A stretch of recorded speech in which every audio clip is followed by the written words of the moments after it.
Судските преведувачи сами си ја рушат вредноста на сопствениот труд. Никој не го почитува тарифникот, на пазарот работата ја добива оној кој што ќе ја понуди најниската цена, без разлика на квалитетот на преводот.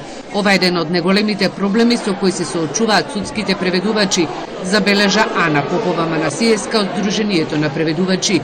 И покрај одговорната работа која имаат со судските документи, сепак работата на преведувачите не е доволно законски регулирана, како што е примерот во земјите од Европската Унија.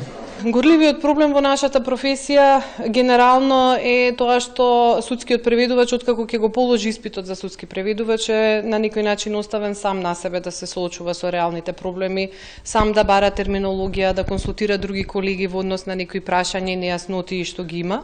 Значи можам да кажам дека нашата работа е малку регулирана. Кризата со мигрантите во земјава на површина го изврли проблемот со судските преведувачи кои знаат ретки јазици. Во земјава постои само еден преведувач на фарси јазикот, кој се говори во Иран, Авганистан, Узбекистан и Таџикистан. Ретките јазици се проблем во Македонија да се најдат преведувачи. Ве соочени сме и со мигрантската и бегалската криза. Свесни сме дека се јавува се поголема потреба за некои преведувачи на јазици кои што претходно и не биле толку потребни.